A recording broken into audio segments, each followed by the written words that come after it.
Perfect. So I'm going to kick us off now. So good morning, everyone, and welcome to Born Social Presents Channel Clusters. My name is Steph, and I am your host this morning. This is the second event in our Social First Brand series, following the launch of our brand new white paper, The Social First Brand. And for anyone who hasn't read our white paper yet, it's exploring brand building, but in a new light. So it's covering how, as the digital space has evolved, the communication streams have become massively fragmented and splintered. So it makes it harder than ever before to grow a memorable and cohesive brand. This fragmented space has meant that the message shared about your brand, where it is shared, and ultimately how it lands is becoming increasingly difficult to control. So whilst timeless truths may still apply, we believe that there are new ways to interpret them. And the brands which are able to cut through this noise are the ones who are placing social at the heart of what they do. So we explore this through 4 key pillars, looking at how brands balance brand and performance through the full funnel, how they look at how communities are born and nurtured on social, identifying and scaling subcultures effectively, and working across different channels, formats, and behaviours. And when all 4 of these things come together, they form the Social First brand. So in our event series, we're going to be exploring each of these pillars in more detail, and we're going to be starting with channel clusters for today's event. So joining me today, we have Emily from our strategy team and Ruby from our creative strategy team. Emily is going to look at the wider landscape, the different channels that exist, and why it's important not to just hedge your bets on one of them. And then Rubes will take us through some brand examples which explore a wider platform ecosystem, but also how to demonstrate how to move away from a one-size-fits-all approach. And how to do this well, you need to really nail your craft and context, which is creating work which is custom made for where it's going to be used. I'll then close it off with a case study of when we've brought this thinking to life with one of our clients, and then we should have about 5 minutes or so to go through some questions and answers. So please do share questions as you go using the Q&A feature. So before I hand you over to Emily, what are channel clusters? So the timeless truth in this instance is that scale is fundamental. And I'm sure you'll all be familiar with the notion that to grow your brand, you need to not just focus on the low-hanging fruit, but you need to reach all potential buyers in the category. If you want growth, you cannot rely on communicating with those who know and love your brand already alone. But there's a challenge in today's new environment, which means we require a new interpretation for the route forwards. And that is that competition across devices, platforms, and formats is more than ever before. And it means that our attention is fragmented. And on top of that, the way that people behave across these platforms is also very different, meaning that you cannot simply grow your brand by placing the same message across all of these forums. And so the route forwards, this is where channel clusters come into it. It's not only by achieving scale through different channels, but by catering your approach for each of them, making sure your brand's behavior on each platform mirrors the behavior of that of your audiences. And these different touch points form a cluster of complementary activity. So I'll now hand you over to Emily, who's going to take you through why this is so important and what it means in more detail.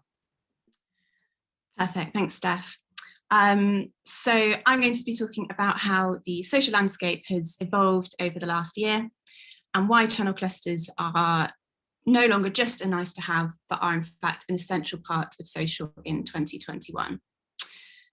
So this is also why we sort of need to be moving away from one hero creative or one hero channel to a more nuanced and sort of adaptive approach to social. We'll then move on to sort of what this means for brands and how to sort of approach that opportunity as well. So to dive in, first off, we know that our relationship with social is evolving. So these changes have been building over the last decade, but clearly they've really been accelerated by COVID, not only in audience behaviours, but also in the platform mix itself.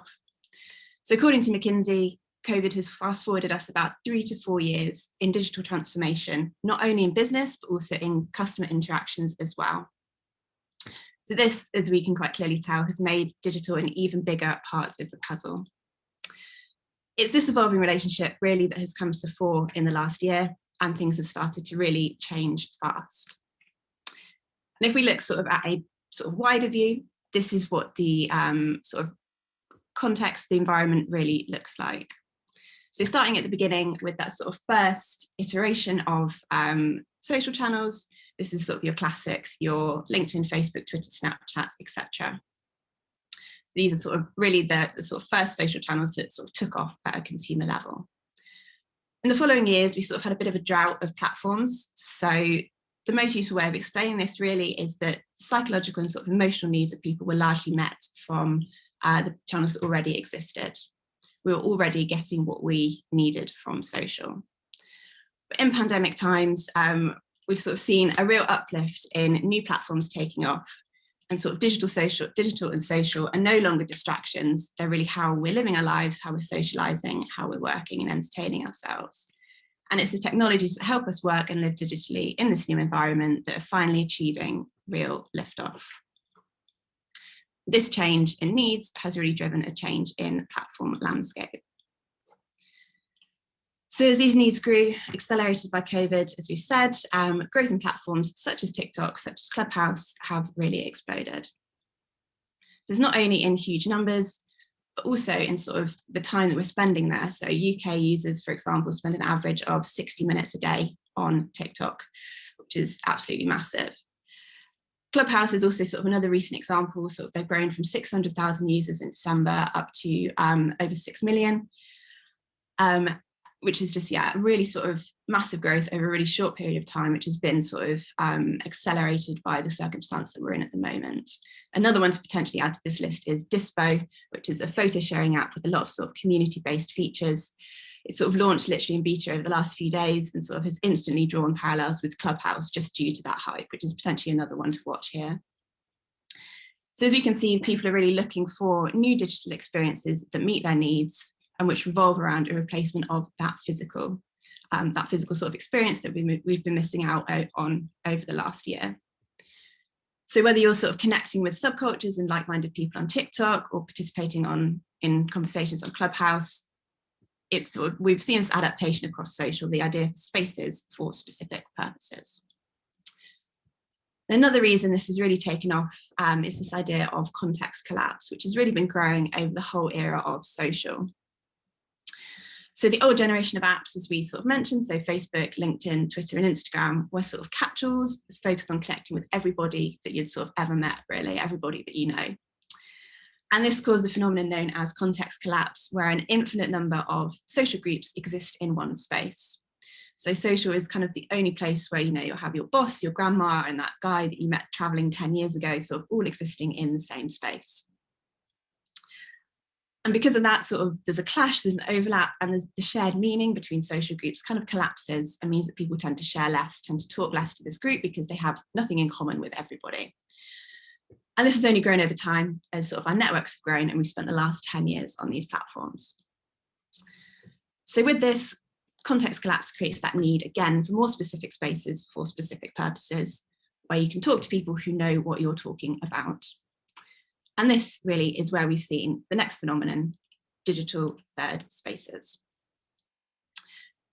So third spaces or third places are a sociology concept where we need sort of three distinct spaces to be happy and content. So home, work, and a third place, which is where you interact with wider society. So a good sort of physical, if sort of slightly fictional example of this is the coffee shop in Friends. But now, as the sort of physical has become virtual over the last year, these third places have been going digital. And this is where social first brands should be looking and experimenting even more. So from Strava run clubs to Twitter chats to online pubs to the growing world of games is more than just entertainment, but it's spaces to socialize and experience new things. We've seen a real sort of uplift in ways that people are using social in this way. So for example, Alexandria Ocasio-Cortez streamed nearly 500,000 people in the run-up to the election using Twitch to reach younger voters. We've seen concerts on sort of Roblox and Fortnite attract tens of millions of people, tens of millions of gamers online. And on traditional channels, 1.8 billion people are now using Facebook groups, with private groups becoming spaces which are less about size and more about community. So the role of social is not just talking to people, it's actually finding your people and spending time with them, whether that's one-on-one or as sort of a large group at scale. So it's clear that these digital third places are really where we need to be looking and thinking beyond that sort of traditional channel mix on social. So from this, we can see there's a really rich sort of environment. Behaviours are changing and adapting and becoming more varied and more sort of specific around the spaces that they're in. So it's very clear just from looking at this one slide, all the different sort of social channels out there. Social is very much no longer just about Facebook, Twitter, and Instagram. From a brand perspective, it's all about experimenting, adapting, and going to your audience where they want to interact with you. It's about adding value, it's about knowing your platforms, and so you can create that deeper connection in spaces where people are actually spending time.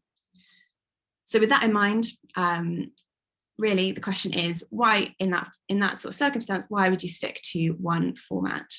Why would you stick to that sort of ubiquitous square video on Instagram, Facebook, and Twitter, that sort of adaptation from the TV first era? Social really does give you sort of a million opportunities, changing behaviours and making those even bigger as well. So it's something that we don't want to waste, it's something we want to take advantage of. So this is why now is the time to talk about channel clusters. Social is no longer an add-on, it can be a lead channel, and how we're using it is becoming all the more important for achieving reach, scale, and community in 2021. So our way forwards, as Steph sort of very nicely overviewed at the beginning, is channel clusters. So it's this idea of achieving scale through layers by building clusters of complementary channels. So not just relying on that one hero sort of video or one hero channel, it's sort of building out wider than that. And again, this is sort of one petal of that social first brand approach. So it's about platform diversity, creating in context, and creating those always on streams of content. It's that complementary mix of channels that creates scale through layering, not focusing on that one hero, but actually understanding that it's more important to reach your audience where they spend time, understand how they do that, and then translate your ideas across it to create that sort of more in-depth, more detailed connection. It's not just scale or community, it's both working together and talking to a broad audience and your super fans in different ways at different places. It's creating that sort of one ecosystem that works together rather than relying on a single asset to deliver everything. So what's our opportunity here? We know that social drives reach as part of an integrated approach. So we know that TV, print, and radio still have huge roles to play, as do Facebook, Twitter, and Instagram, but they're adapted as part of a cluster, not the only route. So integration is key. So this graph really shows that that integrated approach, that combination of social and traditional tactics, is the way forwards to achieving that sort of scale and reach. And it's this diversity of channels which is important to a social first brand. So we know that advertising across a range of channels delivers higher ROI, and fundamentally social first brands are very platform diverse. They don't put all their eggs into one basket, and they know that reaching their audience across multiple touch points as opposed to just one gives them a clear competitive advantage. So going back to our timeless truths, we know that growth comes from reaching all potential buyers within our audience. So engagers and followers on social make up a really small proportion of this. And channel clusters are a way for us to get beyond this core at scale and reach all potential buyers, which is, as we know, is where growth lies. So rather than prioritizing one channel, social first brands build their presence on a balanced mix of platforms. They avoid over-reliance on any single channel because they know the effectiveness of being more diverse, and they still understand the necessity of scale. But they achieve that, as you can see here, it's just sort of a mock-up. They achieve it by layering platforms together in a way that complements each other. And this means that they can be sort of clusters are more dynamic as well. They can shift based on objectives and performance, which means you can be more agile. And this also means that social first brands are more in the place to take advantage of those things like third places. So testing, learning, and understanding potential before scaling up, because they're not reliant on just one platform for achieving their scale. They can be a lot more flexible. But how do you do this confidently with a range of sort of new channels? It's all about crafting in context and understanding this from the very start. So 3 things here we've pulled out. So it's all about understanding formats, so dimensions, specifics around sort of length, platform requirements, also capabilities, so what's actually possible. Mindset, so what is your audience thinking when they're on that particular platform? What are they there for? Are they looking for news? Are they looking for entertainment? Are they looking to speak to friends and family? Like, why are they actually present on the platform in the first place? And behaviour, so what is the sort of shared language and sort of cultural nuance of the channel itself? So people will talk very differently on LinkedIn versus TikTok or Twitch versus Reddit. It's about understanding how the audience interacts and how they behave there. So as a brand, you can sort of fit natively into that, and you can show that you understand them and what they're there for as well. So all of these things need to factor into the creative process right from the start. So this is why one hero asset just doesn't work across all channels or contexts, simply because it's impossible to create one asset or one hero video, for example, that fits all channels, all mindsets, all formats, all behaviours. It's really important as well to mention that bringing creative and media teams together is important in achieving this. It's all about that sort of crossover and sort of communicating well what the goals of both are and where the opportunities lie. So I just wanted to go through one quick example of this in practice. So this is a promoted Reddit ad from a financial company called Fidelity Investments, and it's a really good example of media and creative come together in exactly the right way to demonstrate craft and context. So this was run in the wake of the GameStop and Wall Street Bets story, which has been sort of evolving over the last month or so, and it was targeted at followers of financial subreddits. So they're promoting it at a time where this conversation is front of mind, just because of all the mainstream coverage, and the story stemmed from Reddit itself. And it's also targeted at people who have this front of mind anyway as well. If we look at the ad itself, you can see that it feels very sort of direct and non-branded, even though it's an ad. It's using a lot of the sort of wording, the way that you kind of talk on Reddit is being very informal. They're using the Ask Me Anything or AMA format, which is very common on the platform. And really it shows that they understand not only Reddit as a platform itself, but what the audience want from it as well. It's all about sort of asking questions, learning more, and sort of getting advice as well on these particular subreddits. So this actually sort of, as you can see in the bottom, generated 1.2K comments. There were hundreds of questions and a lot of sort of discussion of it across different financial forums as well. I think one really good insight, just having a bit of a look through what the questions were, was this quote that I've pulled out here. So Fidelity is the first sort of financial organisation I've seen actively trying to meet us where we're at and to make more information more accessible. So this really is about understanding where your audience are, what they're talking about on platforms, and how they're talking as well. So brands who can do this can get ahead. And if you can't do this if you focus on one hero channel or asset. And it's about being able to do this with all of your content. So creating ecosystems that bring an idea to life across platforms. It's not about just doing this on Reddit. It's about how do you do this on TikTok? How do you do it on Instagram? How do you do it on Twitch? How do you do it within sort of Animal Crossing, for example? But how do you do that, and what does that actually look like? All about this. So it's creating these always on ecosystems. So it's about having that clear creative proposition or idea or campaign in the middle, and then understanding how that can live best across different platforms and contexts.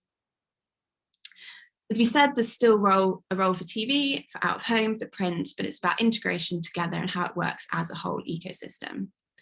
So it's important to say as well that sort of a channel cluster mix is focused on achieving scale, but it's also around sort of using platforms to their strengths. So some will be more focused on community, some will be more focused on that scale, but it's about sort of crossover in the mix between the two that creates a really strong channel cluster. It's creating content that super fans will love in some places, but content that will grab those who have never heard of you in others, and always on ecosystems can and should be doing both. So I've just got one example of this in action. So looking to New York Fashion Week 2021, which of course has been hit by COVID restrictions, but in fact that's creating new digital innovation from fashion brands. Rebecca Minkoff here is one example. So she's one of two designers holding a physical show at this year's Fashion Week, but because of these restrictions, she's relying on digital to create sort of impact and waves within the fashion world. Her approach to digital sort of completely maps out the idea of channel clusters. She's creating scale through layers. She's making use of channel mindsets, behaviours, formats, and applying strengths to each context. This idea of dividing and conquering that we've pulled out here. What does this look like? It looks something like this. So this is an ecosystem in action.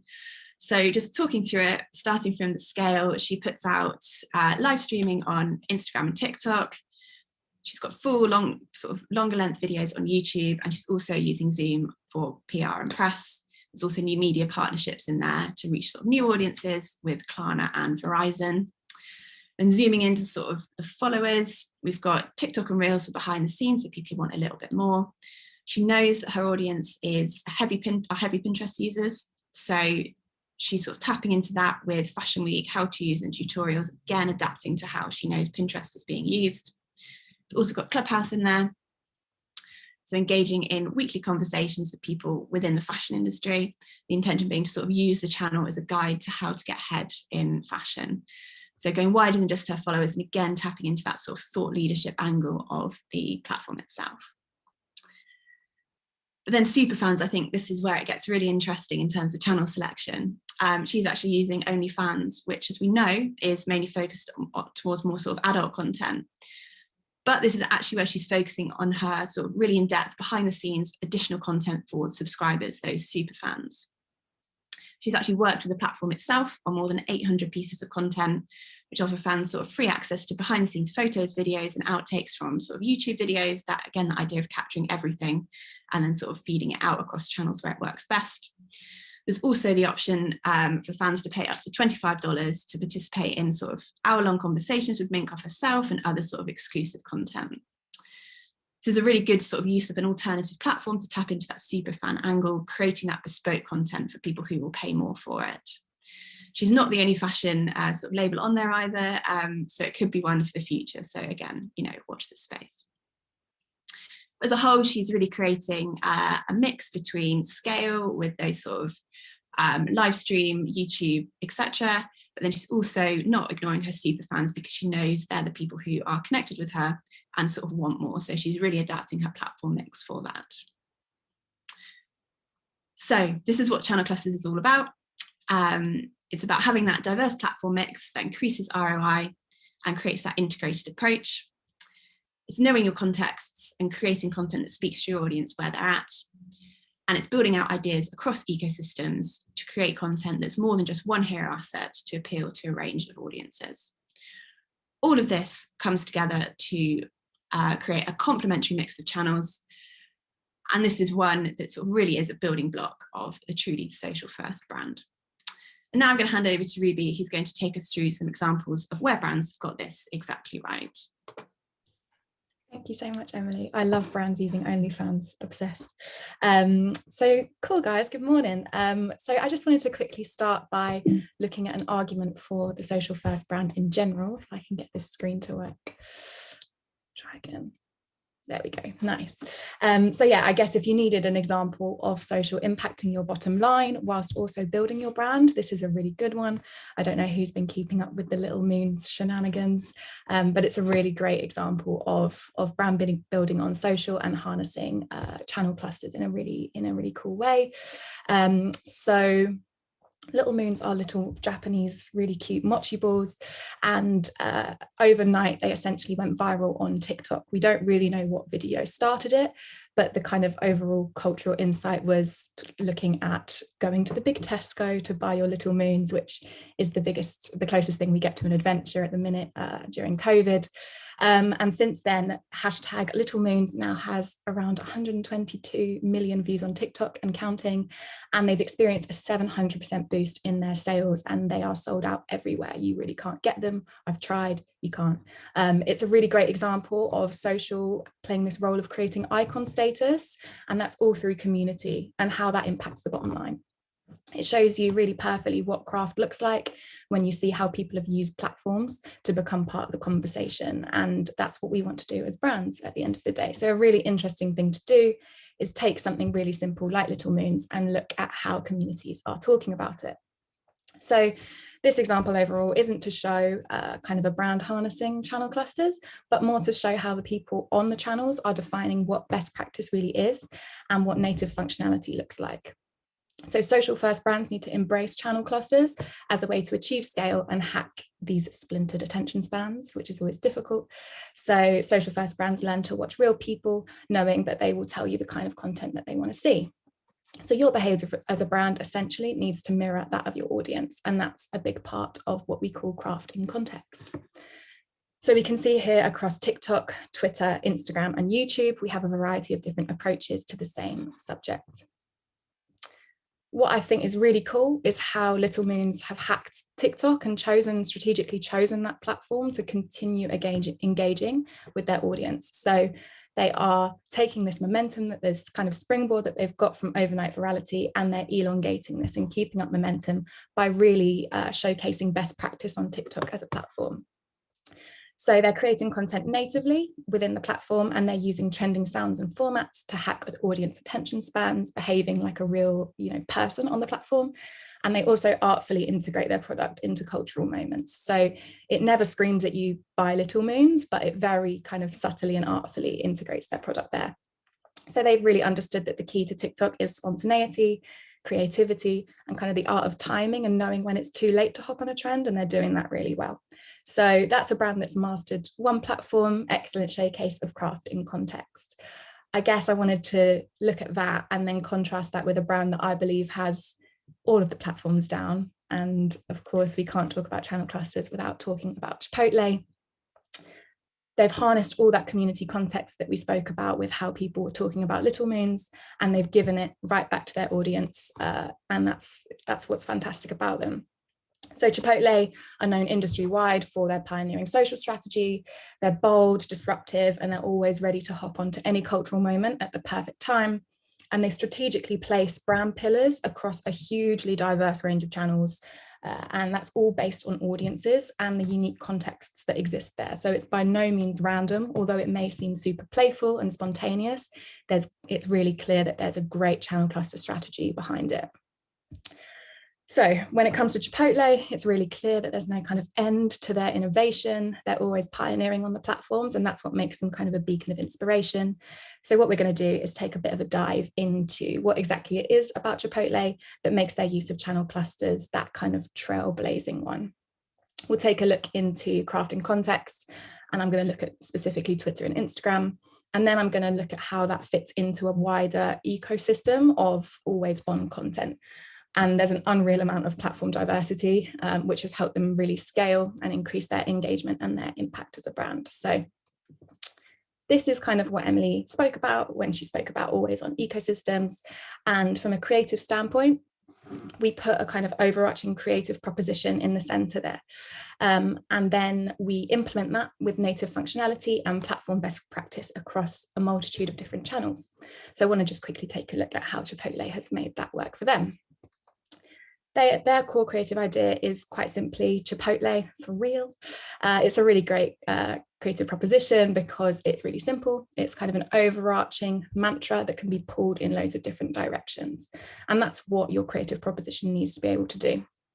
So from product all the way to ethics, you should be able to pull your creative mantra through all of those things. So I guess a key takeaway here is that channel clusters and the social first strategy in general can't save a creative proposition that isn't strong, but what it can do is kind of bolster it. And so the key thing to do is come up with a great creative proposition and then really support that with a diverse range of platforms using craft and context and how that all fits into your ecosystem. So I want to quickly look at how they've applied this creative idea of Chipotle for real across different contexts. And I want to start speaking about Twitter. So in terms of craft and context, it's about understanding platforms.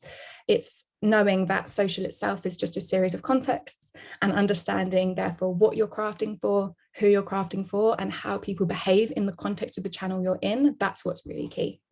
So controversially, I'm going to apologize to Jack from Twitter and say that I don't think Twitter really amounts to much without its users. It doesn't have many fancy features, no real bells and whistles, as much as they've tried the whole fleets thing. I think the core offering is that you want to thrive on this platform as a human being, and therefore as a brand, it really benefits you to be personable. So Chipotle really understand this clearly, and they use Twitter as a place to be reactive. And they know that their users crave that personable connection with their peers and simultaneously their brands, really. So they've really encapsulated that in the way that not only they interact with their community in terms of the way they troubleshoot, and also the way they just hop in on little small talk. I think that's really nice as well. And of course, the way that they hop on to cultural moments and memes. utilizing unique platform functionality to do so. So during the election, when you had the platform update that allowed you to see when a claim was potentially disputed, they noticed that and decided to hop on that as a brand. And because of the art of timing, they weren't seen as a silence brand moment. It really benefited them. And you can see there they've got 11.5K likes and plenty of retweets on that as well. So really great from a brand. And then looking at how that is pulled out to Giphy stickers. So they've harnessed this really fun conversational tone of voice, and they've thought, hang on, we need to give these tools back to our community and our audience in order to kind of disperse our tone of voice, not only on our own channels, but on other people's as well. So it's another iteration of this Twitter tone of voice, but pulled into visuals. And you can see here that they are just really creative with their use of Giphy stickers. And if you head to Chipotle, you can pop one of these on your Instagram posts, and therefore their tone of voice and their brand personality is being pulled in and splintered across kind of creator content as well. It's a really cool use of craft and context there. They obviously know what they're doing. That's a given. And of course, I want to chat a little bit about Instagram as well. So their strategy here with the queso cup was to tap into the internet's obsession with hot cheese, apparently, to create this social competition that fully harnessed all of Instagram's capabilities. So this launched in the US, and essentially what it did was it ran a variety of different challenges over the course of a whole week in order to promote the launch of their queso. So for example, on day one, they challenged fans to comment the letters queso, so Queso, in quick succession in separate comments underneath an Instagram feed post without interruption. And the person who did that first would get a year's worth of free queso. So they've not only thought about, we're going to put this feed post out, but they've extrapolated that to what can we get people doing in the comments to maximize engagement.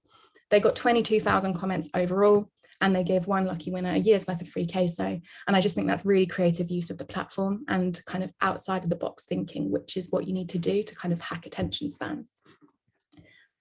They also, on day 3, unveiled the longest possible Instagram story, which, if you didn't know, it's 100 frames. It was a chip being slowly dipped into the queso. So frame by frame, you could tap through 100 times, and they got a 70% completion rate, which is absolutely outrageous for 100 frames, and just goes to show that if you're brave as a brand, you can really keep people on your channels. And that's what we really want to do in terms of standing out, increasing brand recall, and just brand loyalty overall. So over the course of the Queso Cup, it lasted 6 days. Their Instagram account garnered 9.3 million impressions overall. The 5 challenges attracted 50,000 participants from across the US. And that week, Chipotle experienced a 700% increase in profile views and 400% increase in organic reach. So it's a really interesting example of a product launch that was done organically. And they really considered momentum and this really attention-grabbing strategy in order to do that. So really creative way to launch a product. So when we look at all these examples, we can see that their super light-hearted social strategy really masters craft in context. The thing is, no 2 platforms of theirs hold the same content, but everything is held together with this Chipotle for real creative proposition. And so I wanted to have a look at how that looks when you kind of zoom out. So the real kicker, as I just said, is they're not just mastering craft in context on Twitter and Instagram. They're doing it over a really diverse range of platforms. And they're doing that by catering their content to the unique audiences that exist there, and always with basically near perfect best practice and native functionality. So super impressive. That's all about building out these ecosystems around a central creative proposition. So on Instagram, as we've already discussed, we see them pushing the boundaries of the platform and all of the features. They utilize essentially every facet of the platform. They use IGTV, Reels, AR filters. They use stories, feeds, comment sections, creator collabs, everything that you can do on Instagram. They're essentially thinking really creatively about it. And that ranges from just like spontaneous, stupid moments to more thought out, longer term campaigns like the Queso Cup. They truly understand what their Instagram audience wants to see, and their engagement and channel growth really reflect this. On Twitter, in terms of how they manage community, They're highly personable, placing themselves as a human brand amongst the kind of more bureaucratic brand players that stay in safer territory. It allows them to foster that real brand loyalty overall. On YouTube, they talk about their brand purpose because they understand that YouTube is the place for kind of where you place that higher production value. You've got that more intentional, meaningful messaging coming through, and that's because they know that the platform tends to foster better attention spans and kind of more intention from the audience on what they're watching and how they're consuming. On TikTok, they center their community. They focus on super diverse, cutting edge ideas that tap into various subcultures on the platform. They run loads of hashtag challenges. They had the guac dance for National Avocado Day, which saw them selling nearly £500,000 of avocado, which is crazy. And they do sort of hashtag burrito for Halloween and Chipotle lid flip challenges, all of those really spontaneous, fun things that get their community engaging because they understand the way the platform works. On Pinterest, they tap into more of the lifestyle elements. So they know that the audience on Pinterest skews a little bit female, maybe slightly older. And so they use Pinterest to help their audiences tailor their Chipotle experience to their lifestyle. And that's paramount to their success on the platform as well. And lastly, this is by no means all of the platforms they use, but they're also on Twitch. Since 2020, they launched their Twitch platform and they now have 27,000 followers on there. It was a really strategic choice for them because they identified that their audience as Chipotle skews Gen Z and millennial, and so does Twitch's platform. So they identified this as a space to really play in and grow the people engaging with their audience in a really unique way. So when Emily spoke about third spaces, this is a really good example of that. So essentially, we can see bottom line that commercially, Chipotle has seen really steady year-on-year growth. Whether that's down to being a social first brand, I don't think we can say that it is completely, but we know that this has a proven track record of increasing brand loyalty and recall. So we really believe that this approach of channel clusters that they've adopted has been a contributing factor to Chipotle's success overall. They've achieved extreme scale through the use of channel clusters. And basically, at its real simplest form, Chipotle is always on your mind because it's basically always on your phone or always on a screen somewhere around you. So it's a really simple way to think about it. So I guess since we launched the white paper, Since we've launched the white paper, we've had a lot of questions about how the slightly less sexy businesses can take advantage of the social first brand in general and channel clusters particularly. So whether you're in service or B2B or you're a small business, you're not alienated from achieving the kind of scale and the attention that you want. Sage is a really great example of a business that's invested in understanding their relevance. And they've done that through pulling a really big idea, which is this Boss It 2021 campaign. And they've pulled that into platform specific native approaches. So I just want to quickly look at what their ad looked like on TV. It's basically founded on the insight that small business owners want control, and it oozes this confidence and this knowing, playful attitude while celebrating the attributes that make an everyday boss. Really, really cool creative idea, really strong and informed by cultural insight. And it went across TV, out of home, print, radio, and of course, social media. And I think the strongest iteration of this was what they did on TikTok.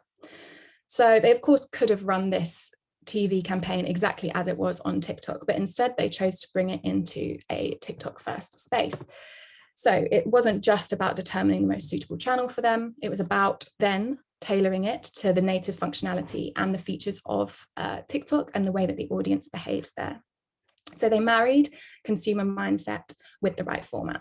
So they identified that there's a lot of small business owners on TikTok that use it to promote, and therefore they launched a branded challenge to take their Boss It campaign further. Again, a strategic choice of platform married with craft and context.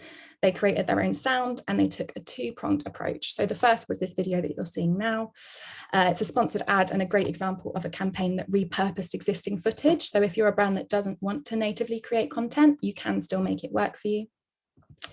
They've pulled it into a social first realm by kind of editing the CTA to being more, use the hashtag boss it, use our sound and show us how you're bossing it every day. So it's got everything that you would need in terms of best practice and the edit. So you've got that perfectly kind of slightly left-centered text because they've took into account the TikTok UI and all of those small details that just make it a great example of best practice. And then their second approach was working with TikTok creators to kind of promote the message even further. So they chose creators in the small business subculture to create their own versions of Boss It and use their sound as the distinctive asset. So Sage basically observed that even within one platform, there's no one size fits all approach. So that's why they chose 2 different activations.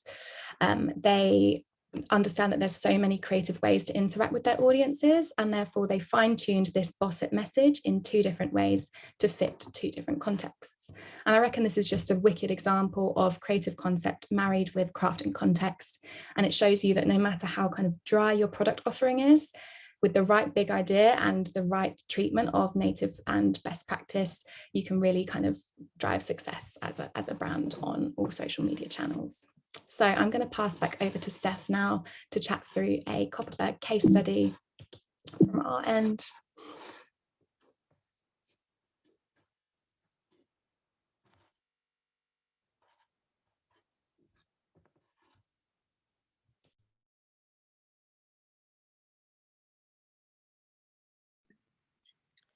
Thanks, Ruby. Sorry, having some technical difficulties. Will be one moment.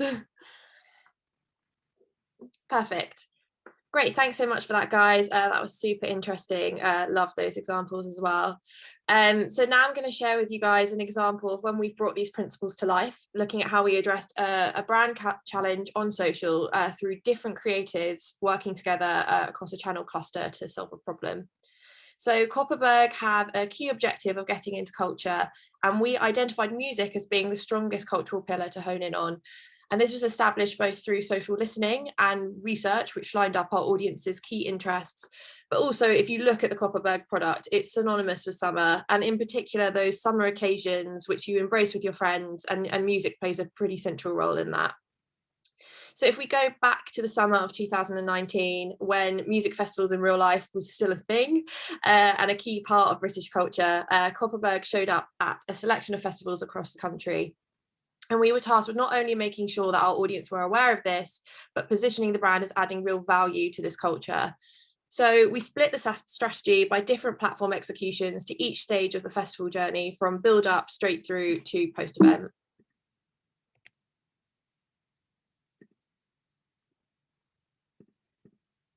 So if we start with the flashpoint of when festivals were announced for the summer, whilst Kopparberg was sponsoring a variety of high-profile events, to create credible connections in the music space, we had to go beyond commercial gain.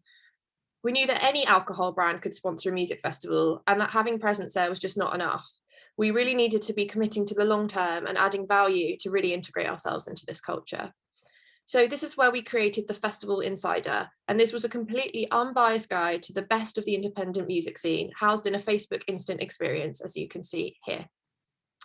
And using this platform allowed us to create an immersive experience where you could find out the key details of each event, as well as clicking through to buying tickets on each festival's website. It was genuinely a helpful tool for music fans to see everything they needed to know, and that was all curated by Kopparberg.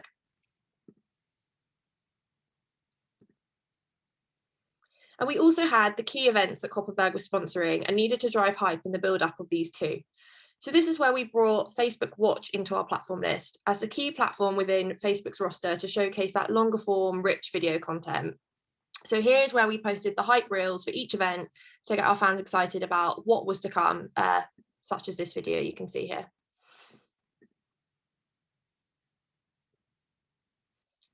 And whilst Facebook was a key platform for achieving scale in sharing Kopparberg's integration to music festivals, Twitter was also a really important platform in sharing this conversation. And whether it's sharing whether you managed to get Glastonbury tickets or not, to your thoughts on the headlining acts once revealed, Twitter plays a huge role in facilitating cultural conversation, including that of music culture. And something we've also seen is that when people are literally there at the festivals on the day, they'll take to Twitter and almost use that as a guide to work out what to explore when you're there beyond the music, whether that's food and drink stands or other activities going on. So with that in mind, we use Twitter as a hub to keep our followers informed of all of the events coming up to make sure that they were aware, but also using our distinctive brand assets to make sure that they would see the content as they would recognise Kopparberg at the event, which in this case is the branded bar, the Defender. And we also ran competitions which were exclusive to Twitter as an incentive to for interaction from our audience. And I'm sure everyone has heard the saying, if you didn't get a picture, did it even happen? And this is a mantra that was born straight out of how users behave on Instagram. Events are no longer just about experiencing them, but capturing them in your stories too. And festival organisers are in fact so aware of how much social is used throughout festivals that ensuring venues have 4G is not just a nice to have anymore, it's an absolute essential. It's become the norm to be at a gig and look around you to see that everyone there is holding up their phones. And the light that comes out of the screens now forms part of that experience you get when you're experiencing live music. And I think the team leaned into this behaviour perfectly, really capturing that electric atmosphere of the events and driving FOMO throughout. From live coverage and showing viewers where they could find Kopparberg when there, as well as incentivising interaction through native platform tools such as polls and sticker sliders, to roundups from the night before, showing the best bits in the same way that an individual would show their highlights of their nights out on social. And finally, what's a good festival without sharing your most polished and favourite shots on the gram after? And following the events, we curated the best shots of each festival and showed them on Instagram as carousels. And this is the content that lives beyond the events themselves and is real evidence of Kopparberg's integration with music culture, so that everyone who visits our profile will really see this.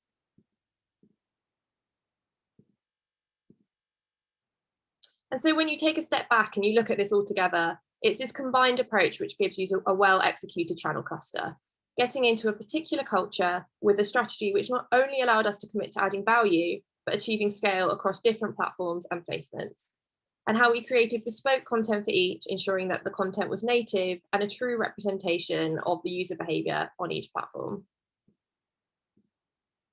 So to summarise everything that we've been through this morning, as I know there's been a lot, the digital landscape is a massively fragmented place, and to grow and thrive there, you need to be exploring the various platforms that exist within it. Knowing that the people, the mindsets, and the behaviours within each of these platforms is different, you need to be adapting your behaviour and language to match the environment you're sharing within. And how you layer these within an always-on ecosystem is what gives you your channel cluster. Social isn't just about one hero video anymore, it's about the combined effort of different creative in different spaces. And so that takes us to the end of our presentation. We've got about 5 minutes now to go through some questions. So we're going to be able to address some questions that came up from you guys. And one thing that came up a couple of times was feel like everyone is in agreement that having different creative across different platforms is important. But what if you're a smaller brand, or you have smaller budgets, or a smaller team even, and not wanting to spread yourself too thinly? So Emily, I'm going to come to you first. Do you have any advice on where to start, or if you are in that situation, should you then use the same creative across different platforms? Yeah, for sure. It's a really good question. I think it's all about bearing in mind the sort of objectives that you have. So it's about what you're actually trying to achieve by going to different channels, like what are you getting from that additional audience. I think it's sort of understanding your audience behaviour is really sort of at the core of it, and then overlapping with where your brand can add value in those spaces. I think it's going back to, again, that point around bringing creative and media together to understand what the opportunity actually is. So media might be able to, uncover an audience group you can reach effectively through this channel, but creative sort of needs to overlay the idea there. I think it's bringing together audience behaviour, creative and media opportunities. I think if you've got a lower budget, spreading too thinly is not the way to go. I think it's about prioritising where you can reach your audience most effectively through that sort of overlap between creative and media. Hopefully using those results then to get sort of more budget next time round as well. Yeah, absolutely. And hopefully you can see through the Kopparberg example, it doesn't have to be massively complicated, but just having an understanding of how your audience is behaving in these different spaces and creating content around it. It doesn't always have to be high production to do that effectively. And Rubes, I'm going to come over to you. What are your thoughts on a similar sort of question, but the balance between doing this all the time from an always on perspective versus a campaign execution. Do you have any advice there?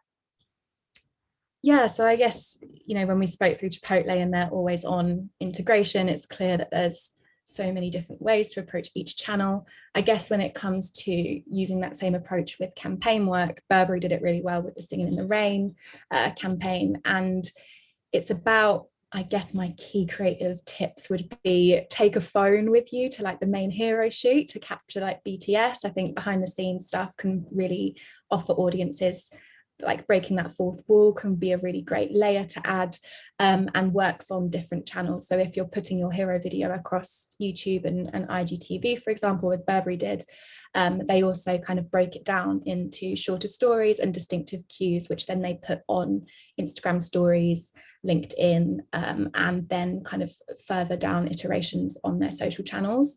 So I think capturing behind the scenes is a really great way to do that. And of course, overall, it just means that your audience gets more from your campaign. And I think that's what's really key. So it's about treating it in the same way as you would treat always on, in that you want to give your audience the most, like the grandest offering possible. So there's really like cheap and cheerful ways to do that as well. So yeah, really cool stuff. Amazing. And our final question, going back to your first section, Emily, we've had a question around the third spaces that you mentioned, and have you seen any brands that have managed to do a good job of getting into them?